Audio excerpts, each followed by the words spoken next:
এই ভিডিঅ'টোত মই বৰ্গৰ বিষয়ে আলোচনা কৰিম। আমি জানো বৰ্গৰ চাৰিডাল বাহু সমান আৰু চাৰিওটা কোণৰ মাপ 90 ডিগ্ৰী। ধৰা হ'ল এইটো এটা বৰ্গ।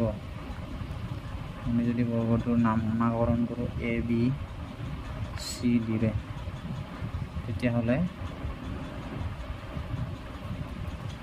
এই বৰ্গটোত AB সমান BC সমান CD সমান AD, অৰ্থাৎ চাৰিডাল বাহু সমান।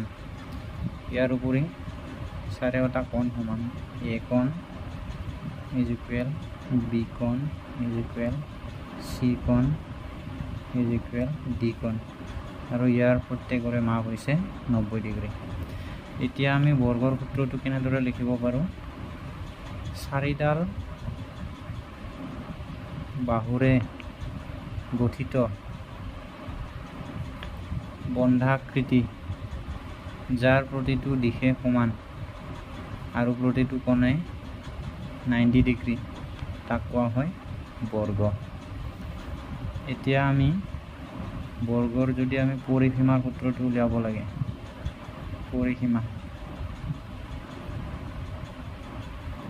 পৰিসীমা মানে হৈছে চাৰিওডাল বাহু বা যিকোনো ত্ৰিভুজ হওক বা চতুৰ্ভুজ হওক বা পঞ্চভুজে হওক, যিমানডাল বাহু আছে গোটেইকেইডালৰ যোগফলে হৈছে পৰিসীমা।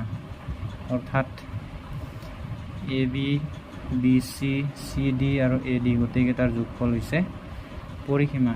যদি আমি বাহুৰ দিশ স্মল a বুলি ধৰোঁ, গোটেইখিনি যিহেতু একে দিশ, তেতিয়াহ'লে আমি 4 into a, পৰিসীমা হ'ব 4 পূৰণ বাহু। তাৰপিছত কালি, বৰ্গৰ কালি হৈছে বাহু পূৰণ বাহু, অৰ্থাৎ a পূৰণ a। এতিয়া আমি যদি বৰ্গৰ কৰ্ণ উলিয়াব লাগে, ইডালক কোৱা হয় কৰ্ণ। এতিয়া ধৰা হ'ল এটা বৰ্গৰ বাহুৰ মাপ দিয়া আছে 2 চেণ্টিমিটাৰ, গোটেইকেইটা 2 চেণ্টিমিটাৰ। এতিয়া আমাক উলিয়াব দিছে কৰ্ণৰ দিশ আমি উলিয়াব লাগে। আমি কেনেকৈ উলিয়াম?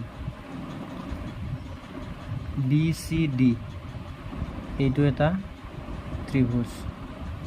এই ত্ৰিভুজটো কি ত্ৰিভুজ? সমকোণী ত্ৰিভুজ। আৰু এই সমকোণী ত্ৰিভুজৰ এইটো হৈছে 90 ডিগ্ৰী। তো ইয়াতে আমি পাইথাগোৰাছৰ সূত্ৰ প্ৰয়োগ কৰিব পাৰোঁ। পাইথাগোৰাছৰ সূত্ৰ মতে ফ্ল'ৰডালক কোৱা হয় বেছ, ভূমি। এইডালক কোৱা হয় পাৰপেণ্ডিকুলাৰ।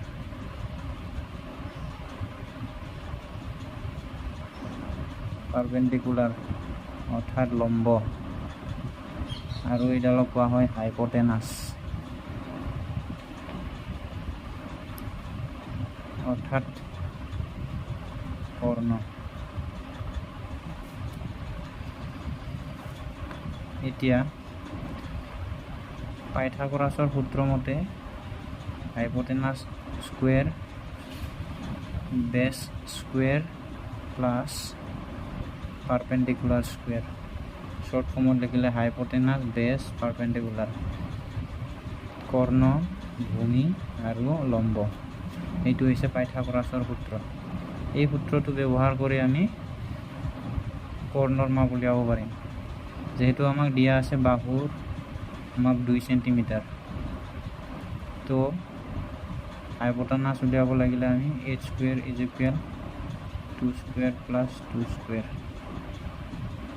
2 দুগুণ 4, 4 8, এতেকে h ইজ ইকুৱেল √8।